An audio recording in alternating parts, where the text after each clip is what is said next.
Y toda sociedad tiene su relato, un relato que termina legitimando muchas veces la desigualdad. Hay que buscarlo nada más, prestarle atención, revisar un poco la historia. Seguramente nos vamos a topar de frente con todos esos relatos. Uno podría escribir hasta un libro directamente con cuál es, en definitiva, el objetivo de cada uno de ellos. Están en nuestra cultura, lamentablemente, y han sido impuestos de una manera u de otra. Está claro que conviven con nosotros. Ahora, usted tiene claro cuál ha sido la herencia. Usted también tiene claro seguramente cuál ha sido el relato que se ha instrumentado a lo largo de los últimos años, un relato que hablaba de una apertura indiscriminada hacia el mundo, de una integración al mundo, se nos decía muchas veces, también que iba a haber una especie de revolución productiva. Bueno, tuvimos todo lo contrario, una erosión muy fuerte en términos sociales, una erosión muchísimo más fuerte también en términos económicos, erosionó muchísimo también lo que es el poder adquisitivo de los salarios, si uno lo va viendo a lo largo de los últimos años y todavía no se ha detenido. Quiere decir que el impacto ha sido realmente enorme. Cuando analizamos cuál ha sido también la dinámica, cómo se ha instrumentado eso por abajo, casi invisible en algún punto, nos encontramos también de frente con algunas cuestiones que quizás no sabíamos, otras sí, por supuesto, pero hubo un ejercicio, uno podría decir, que buscó en términos generales, una especie de disciplinamiento, ¿no? De acotar, en todo caso, lo que era un accionar, pero al mismo tiempo donde había que acatar las órdenes que bajaban desde el poder. Y aquel que no cumplía, bueno, para aquel que no cumplía podía haber cualquier tipo de premios y castigos. Estaba claro que en algún caso podía ser la prisión, en otro caso persecuciones de carácter mediático, también que había algún tipo, yo diría, de angostamiento en términos generales, pero sobre todo financieros. Se terminaba ahogando a muchas empresas si no se alineaban en términos políticos con el gobierno del expresidente Macri. Le pasó a C5N, le pasó a varias empresas de este grupo, pero también a otras que han decidido callar en lugar de hablar. A lo largo de los últimos días nos vamos encontrando con estos capítulos, hablamos muchas veces de espionaje, hablamos también del juego que hizo la inteligencia con la política, con los jueces, con los fiscales, con los medios de comunicación, y la pregunta es ¿qué buscaban? ¿Cuál era el objetivo?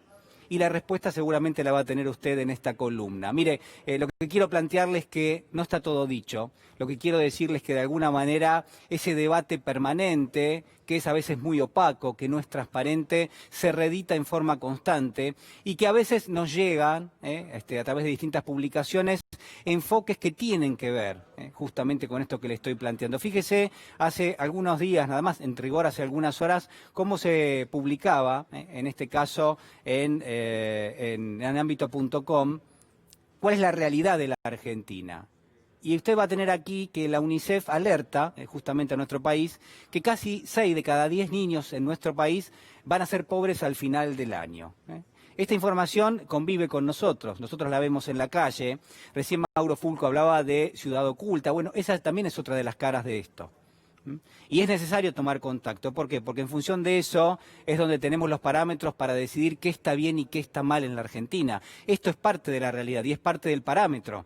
Y tiene un condimento seguramente ético de fondo. Pero está claro que hay otros intereses, yo le decía, y que esta información muchas veces se barre abajo de la alfombra y se dan otras. Mire, vamos a compartir otro destacado, en este caso de un diario inglés que se llama Financial Times, y que lo que dice, fíjese usted, ¿no? La pobreza y la crisis agravan, en este caso, la crisis en Latinoamérica.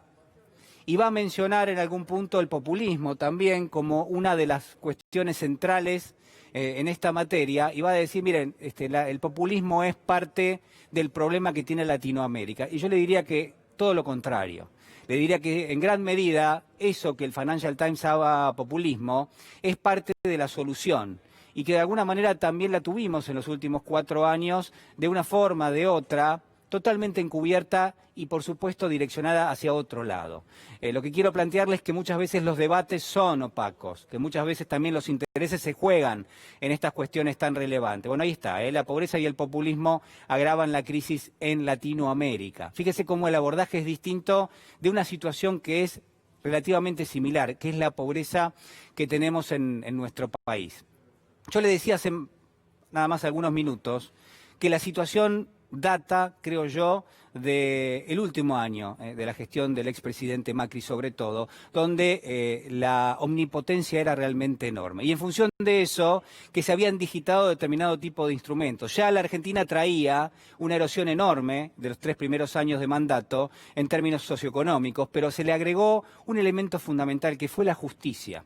La justicia fue utilizada durante muchísimo tiempo en forma invisible y después terminó sobre la mesa. ¿En qué términos dice usted? En términos de disciplinamiento. Por eso cuando hablamos de espionaje, cuando se habla de espionaje, de lo que estamos hablando es de tratar de imponer una realidad que tuvo como correlato y tuvo como resultado esto que usted veía recién, que tuvo como correlato la pobreza, la indigencia, la desigualdad, la reproducción permanente de esas condiciones para la Argentina y para los argentinos. Por eso hay que atar cada una de estas cosas. El espionaje, lo que han sido los juegos macabros muchas veces de la justicia, no de toda, por supuesto, de una parte nada más, se relaciona íntimamente con esta realidad que usted está viendo y con los límites lógicos que está imponiendo la realidad en este momento y en este lugar histórico. Bueno, de eso también se habla. Escúchelo a Carlos Beraldi, el abogado de la vicepresidenta, que hacía este planteo anoche de una forma realmente muy clara.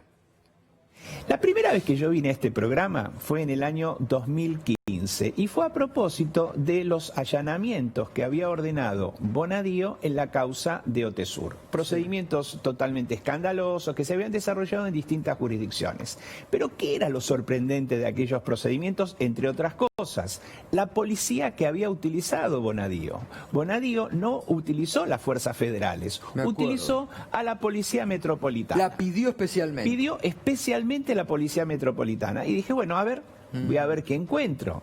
Y cuando reviso las actas de los procedimientos que se habían hecho justamente en el marco de esos allanamientos así espectaculares, ¿quiénes aparecen? No me diga que aparecen estos. Exactamente. No, cartón lleno. Exactamente. Doctor. Yo les traje una foto para que ustedes muestren, ¿no?, de procedimientos que se hicieron en una de las jurisdicciones, en este caso en la ciudad de Buenos Aires, en donde les pido que miren quiénes son los que firman las actas. Ahí está, justo sí aparece. El señor Araque. El señor, sí, Araque. La causa, la que se menciona es la causa de Otesur. Se peña en el área investigaciones de la Comuna 4 de la Policía Metropolitana, cumpliendo funciones en la brigada, y en la fecha fue comisionado a la sede de la Administración Federal de Ingresos Públicos. Exactamente. ¡Epa! Exactamente. A fin de dar cumplimiento al oficio judicial, orden de presentación con allanamiento en subsidio, emanado por el Juzgado Nacional en lo Criminal del doctor Claudio Bonadío. Mirá vos.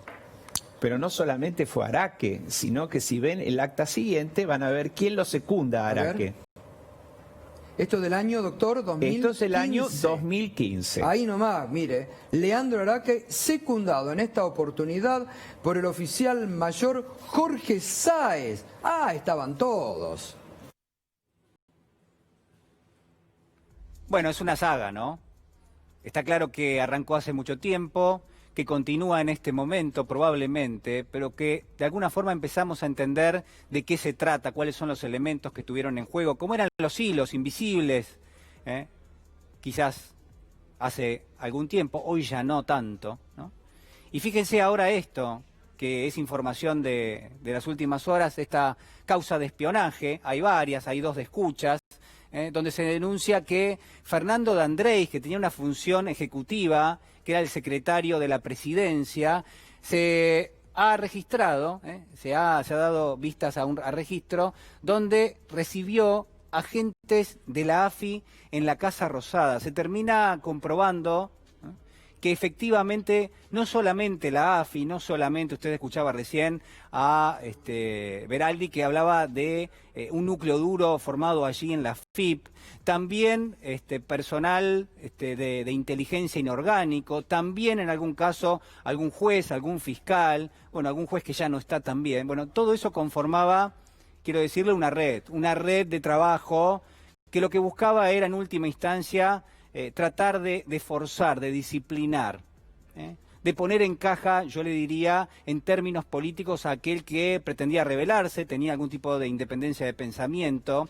y quizás en este punto se explica bien cuál ha sido la dinámica que ha operado. Lo que yo quiero plantearle en esta columna es que cuando hablamos de espionaje, cuando hablamos también de jueces y de fiscales sumamente opacos, cuando hablamos de visitas a la Casa Rosada y de reuniones que tenían lugar nada más y nada menos que en el Palacio de Gobierno, ante la mirada del expresidente de la Nación, cuando todo eso sucedía, de lo que estamos hablando es de esto que tenemos hoy, de los 6 de cada 10 niños que tienen o que van a ser pobres en la Argentina y en todo caso de las enormes falencias socioeconómicas que atraviesa nuestra sociedad. Hay una conexión directa porque de la misma manera en la que actuaron en términos de la justicia, actuaron también en términos económicos y quizás una les sirvió en gran medida para ejecutar la otra.